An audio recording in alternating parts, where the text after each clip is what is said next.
I mean, you can't tell Muslim kids in high school who are getting asked this question by their friends, that you got to give them an answer. You have to equip them to answer these questions. That's really what. Yeah. Equip the children. Absolutely. Equip your children to answer these questions. Equip your children with the confidence and belief of Amr bin Ma'ruf wa Nahi anil Munkar. Equip them with the confidence of Lut alayhi salam. Equip them with the confidence of Rasulullah sallallahu alayhi wasallam. Equip them with the confidence to speak the haqq. Equip them with the confidence to speak on the basis of Islamic ethics and morality. Many children have no problem speaking haqq, and they have no problem being very clear cut on this issue. It's only some of these academics with 1 year of Arabic in Egypt who have a problem with being clear cut and speaking the truth on this issue. Our children won't have any problems with this. And this is a statistic here, it was published in 2019, I believe, that the young are regarded as the most tolerant generation, but the results of the recent LGBTQ survey are alarming. Why? Because the number of Americans aged 18 to 34 who are comfortable interacting with LGBTQ people slipped from 53% in 2017 to 45% in 2018. And that is down from 63% in 2016. So the support for LGBTQ and wanting to interact with these groups and wanting to support these groups is on the decline. Why? I'll let you speculate on that. But I mean, it's very clear. Why would anyone want to interact with modern day Qawm Lut? Why would anyone feel the need to interact with modern day Qawm Lut? Even anyone with a fitrah, even a corrupted fitrah can recognize. So, I was trying to do is how do you equip young Muslims with a way to think about this issue publicly? All right, so this is his concern.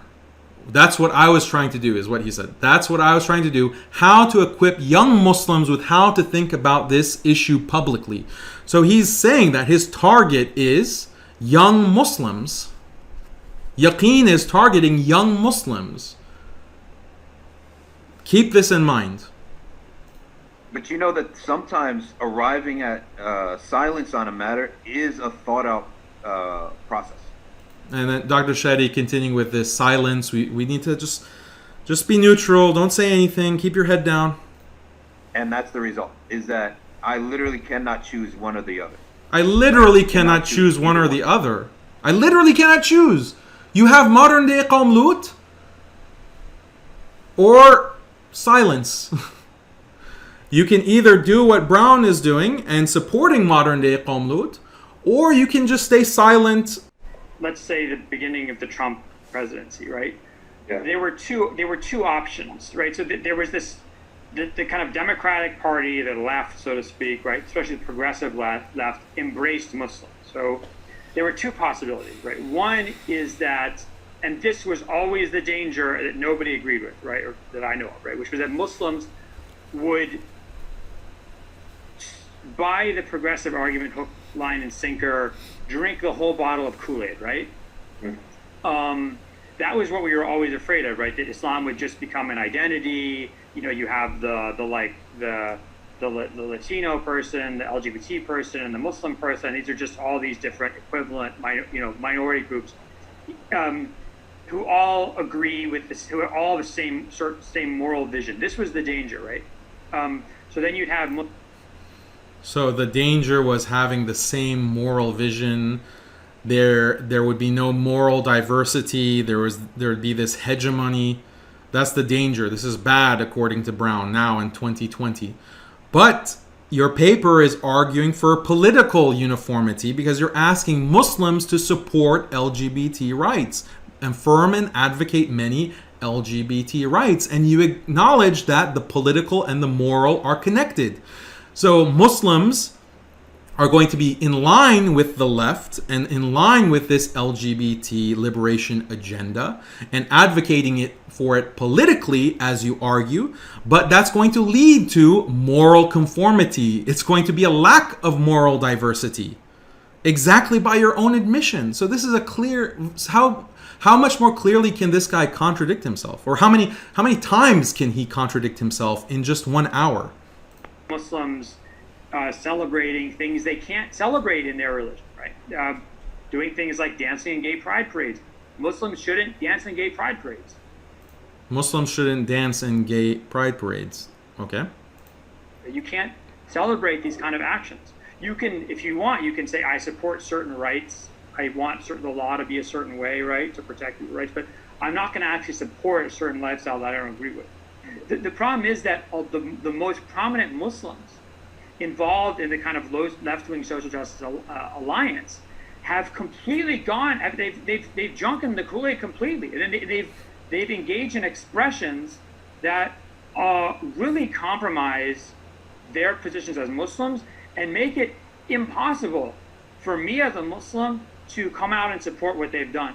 Now, I'm not going to gang up on those people, right? You know, if I see someone like, you know, Ilhan Omar, Congresswoman Ilhan Omar, this woman gets so many death threats from right-wing lunatics. She has her own security detail provided her by Congress, okay?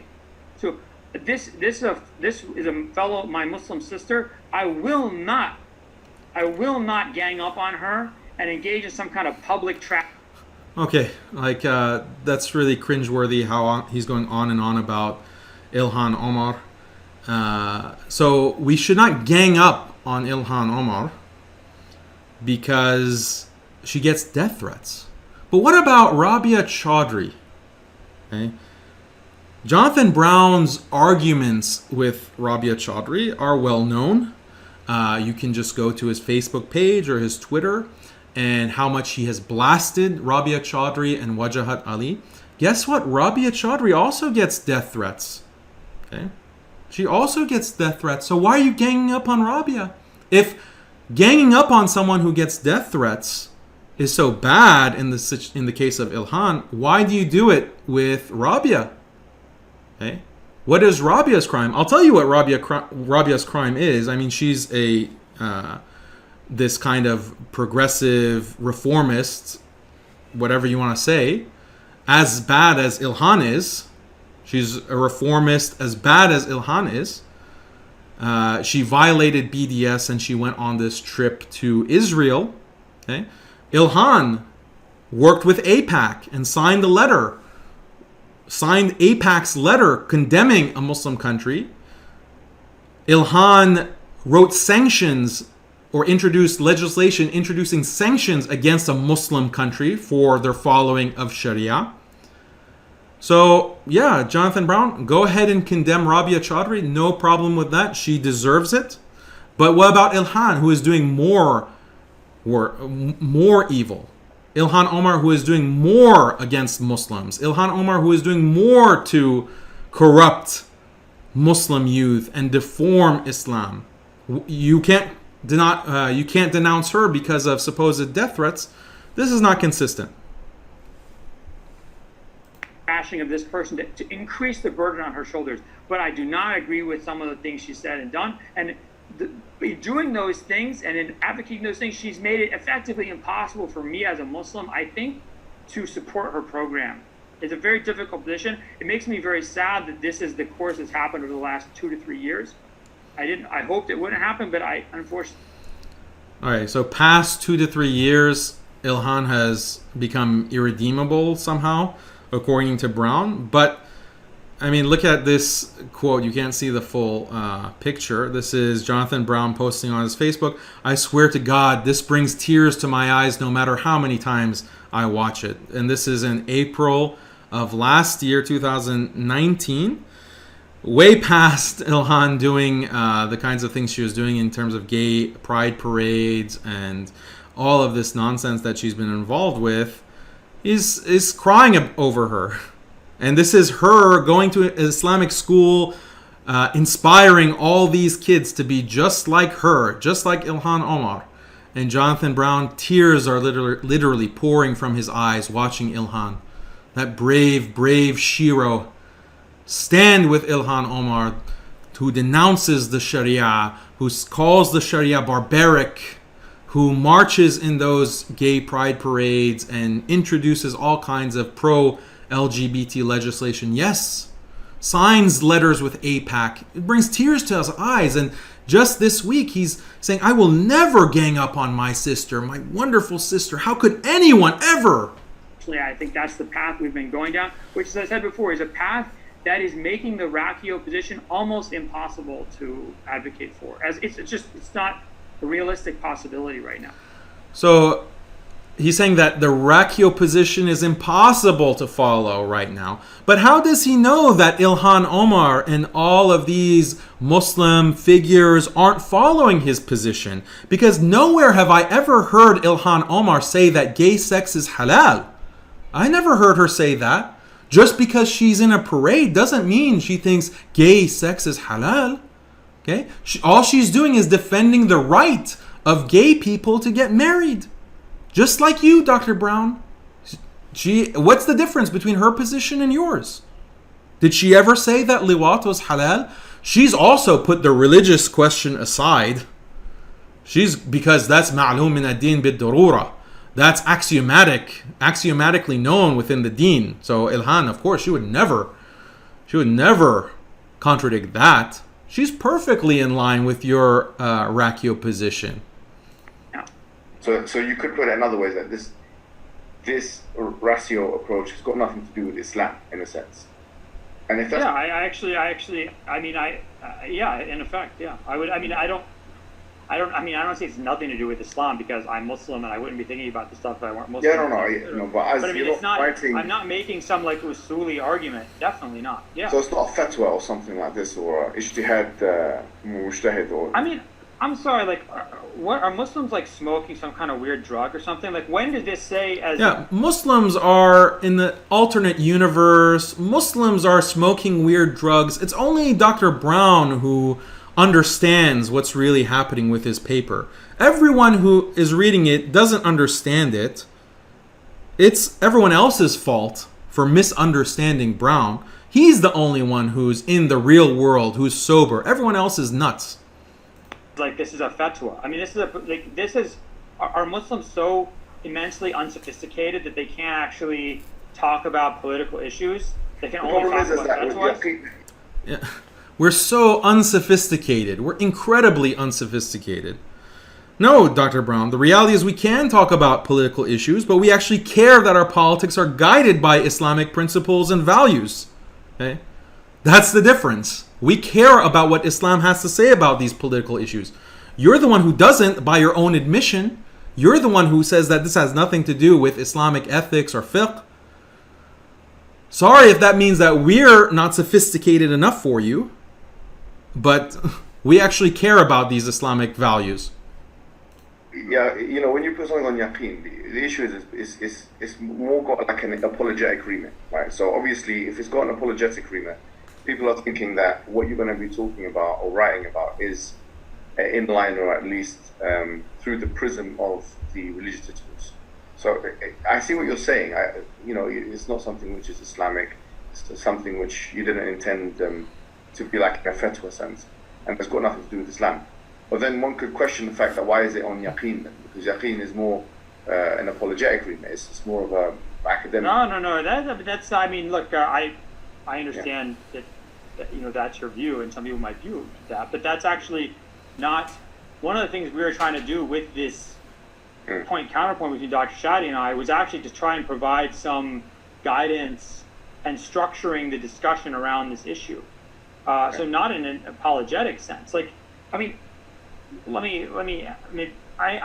not criticizing what you said, but if we're trying to promote some wishy-washy liberal brand of Islam, why would we invite Dr. Shadi to give the counterpoint? They would just have my article and then be like...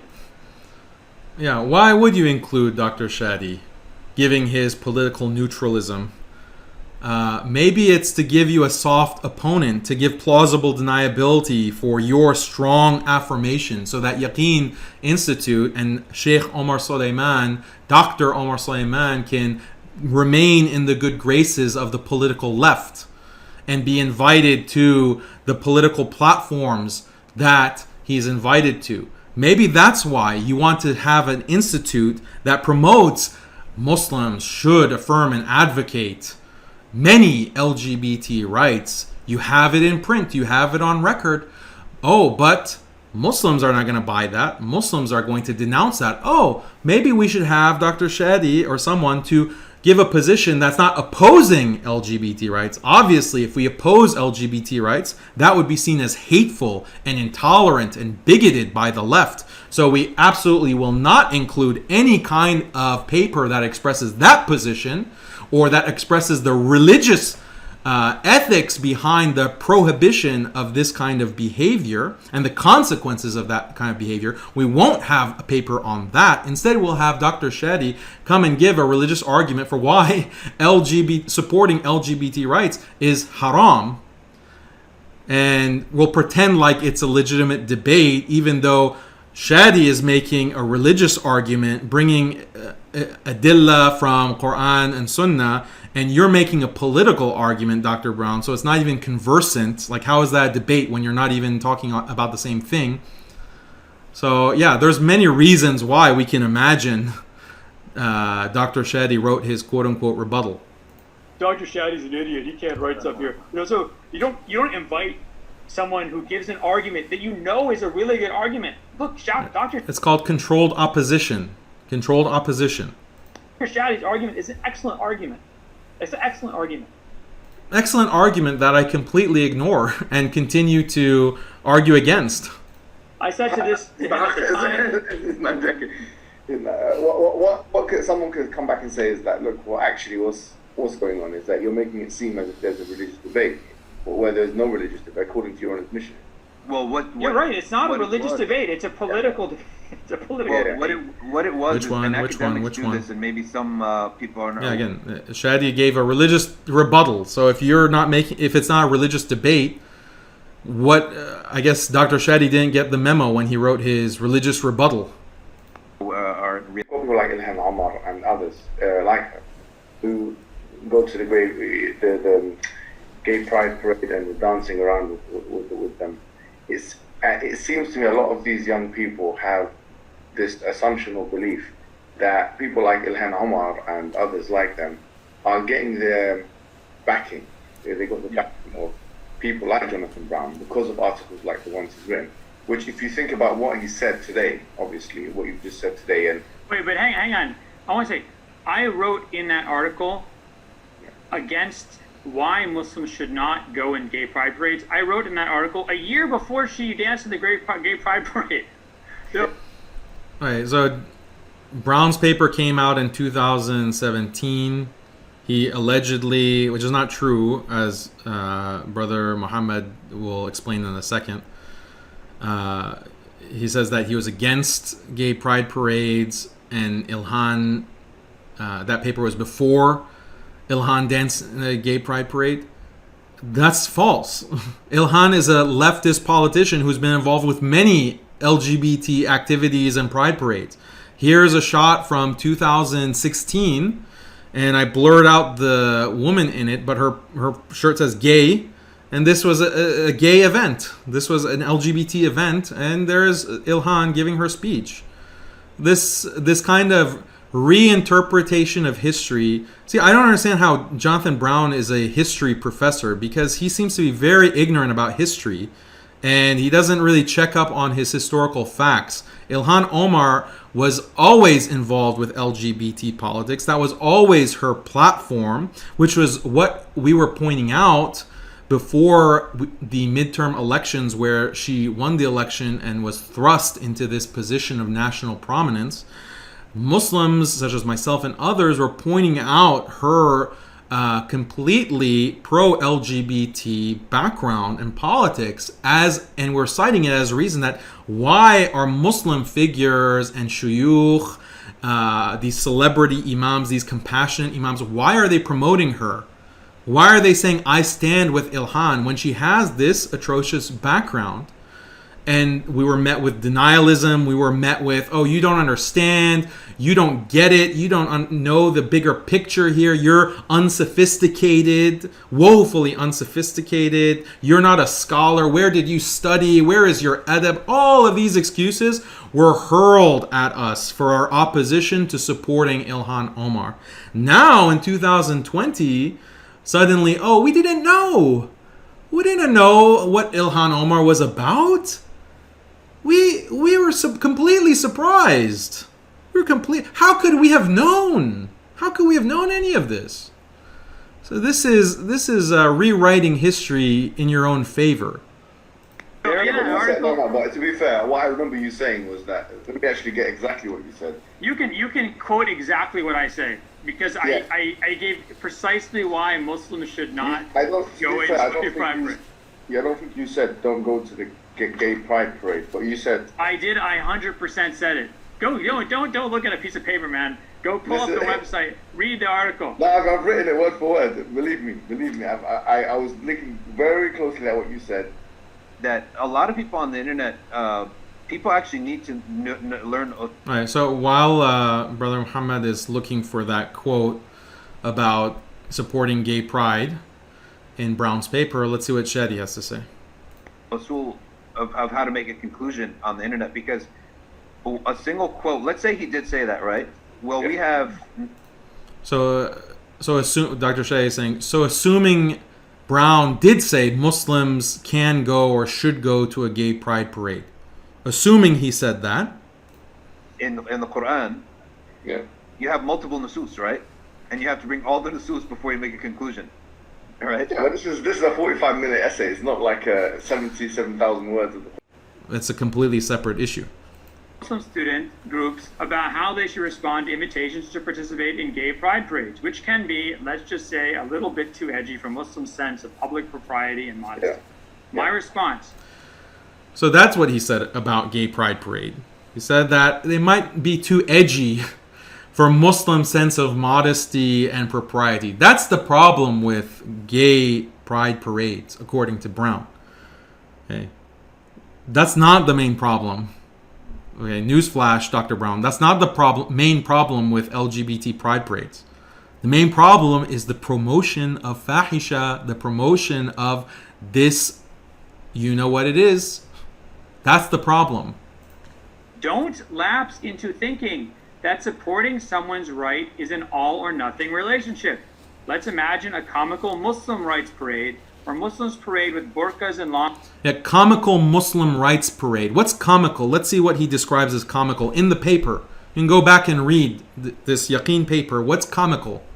Long beards, angrily chanting... Burqas, meaning niqab, khimar, that's comical to him. Long beards, that's comical. This is what he's describing as comical. Comical Muslim parade. Condemning physical contact between sexes outside of marriage. Condemning physical contact between opposite genders. That's comical. So this is the caricature of Muslim parade, Muslim pride. The hijab, the niqab, the long beard, not mixing between the genders. This is the caricature of Muslims that he's created. This is the foil of the LGBT pride.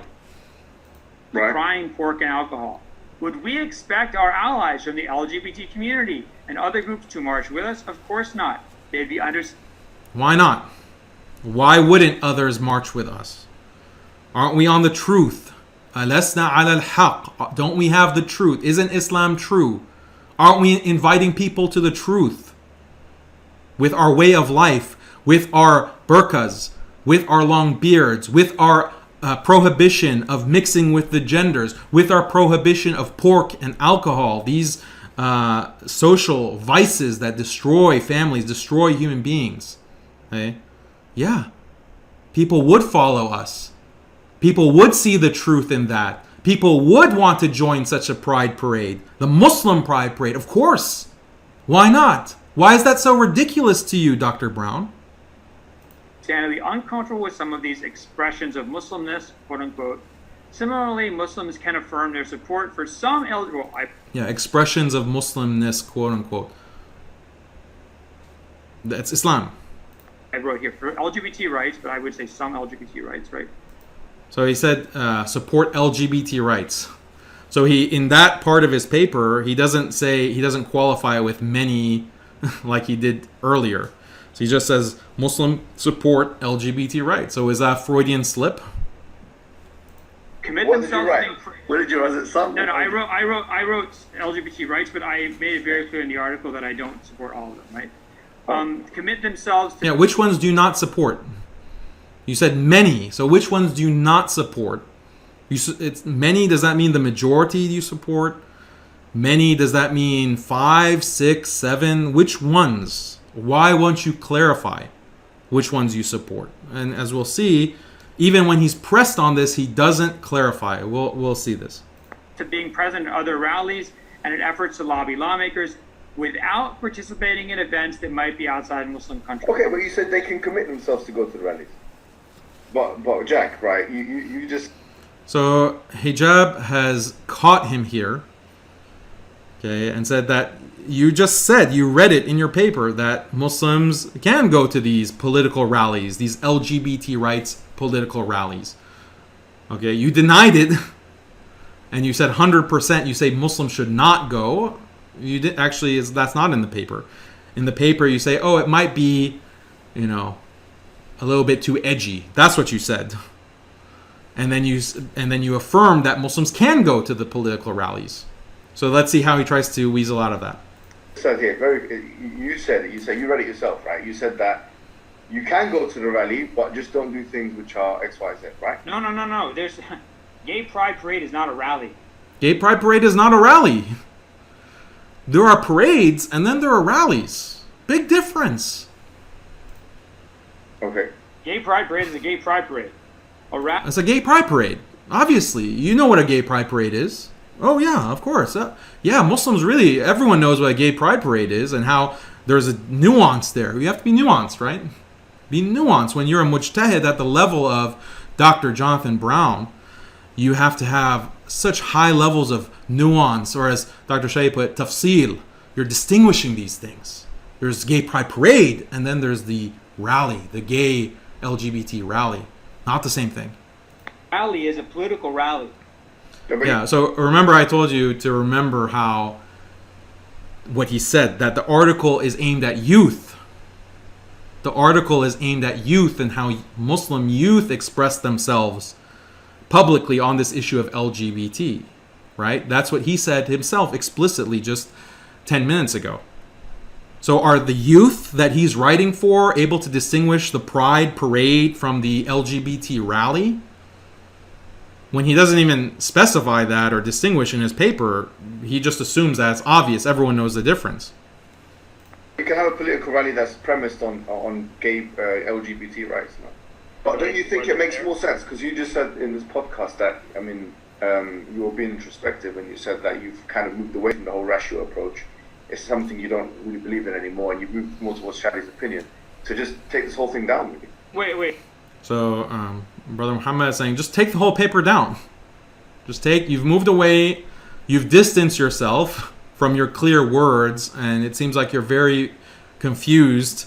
All you can do is accuse your people who have questions for you as being in an alternate universe and perhaps being on some weird drugs. So just cut your losses and Yaqeen, take down this paper. That's what Brother Muhammad is suggesting. Save face, man. Have some shame. Wait, hang on. I believe in the ratio approach. I believe in the ratio approach. I believe in it. So still, after all of that distancing that he did, 2020 is different from 2017 when I wrote it, and now it's a different context, and I had no idea that there would be this political hegemony that would come about in just 3 short years. I had no clue. So he did all of that song and dance, but now he reaffirms, no, I believe in a common cause. I believe in the ratio approach. So he's just doubling down. After all of that, he just doubles down. I don't believe it's been made. I believe it has been foreclosed on by developments in American politics and society. I still believe in it. So what? But I don't believe it's. I believe it is much less possible now than it was. What part of it do you? Because we've already established that this is not really an Islamic argument. You've accepted that the criticism that a lot of this stuff could be used as a way of justifying people, literally supporting things which might be prohibited in Islam. Don't you think? No, I haven't accepted that because I don't think that's true. I think if somebody looks at this article and thinks that somehow I'm trying to say that we should support. So yeah, supporting right of gay people to get married is not haram. I mean, he's sticking by that. So, on what basis, when Dr. Shadi in his paper and even actual senior ulama, others have prohibited this and said that this is haram, who is Dr. Brown to disagree with that? Who is Dr. Brown to have such a strong opinion against them? What basis is this opinion based on? He said it's not usuli. He's not making a usuli argument. He's not making a maslaha argument. He's not making a maqasid argument. He's not making any kind of fiqh argument. So on what basis he's saying it's halal or mubah to support? I mean, he said should affirm and advocate, so it's almost like he's saying it's mandub, like this is recommended. On what basis? Things are haram in our religion. That's just not accurate. I think that's not accurate at all. I don't think. Okay, but the idea that you accepted also, you've accepted that something like this article is not really meant. It's not trying to reason through the Islamic paradigm. It's not trying to reason through. It is actually a liberal argument. It's a secular argument. Like what Shadi said in his article. It says. Yeah. I'd say it's a true liberal argument. So why would you put that on a Muslim website? I'm actually happy to own that. Like, yes, I'm. So the misunderstanding here is, Brother Muhammad correctly understands that a liberal, it's purely liberal. He understands that it means that's bad. Liberalism is falsehood. Liberalism as a philosophy, philosophical liberalism, is something that is completely corrupt, that's going to lead to human destruction, that is just a false ideology, a false philosophy that has been proliferated by Western imperialism. So this is what Brother Muhammad has in his mind, the correct understanding of liberalism. So to say that you're making a purely liberal argument, Brother Hijab means it in a bad way. But Dr. Brown doesn't understand this. This is a difference here. He thinks that there's nothing wrong. Of course, yeah, it's a liberal argument. I admit it. What's wrong with that? I'm making a soft liberal argument for minimal state invasion in telling people how to live. But that's not who you are, though, Jonathan. That's not who you are, Jonathan Brown. See, that's where the gap in understanding is. Like Brother Muhammad is saying, that's not who you are. You're not a reformist, are you? I thought you were a traditional, Orthodox Muslim. You're not a liberal. You're not supporting philosophical liberalism and secularism. But Jonathan Brown is like, yeah, that's who I am. Brown, you're a person who usually argues through the Islamic paradigm. You're not a progressive Muslim. That's at least how I interpret it. Well, look, yeah, okay, but let's I understand. I mean, I don't want to. I have a tendency to get really angry, so I'm just like, let's not. What? Why would he be angry? Who's making him angry? How much more polite can the host of the podcast be? Like, there's no opposition to what he's saying other than asking simple questions, and he's getting angry.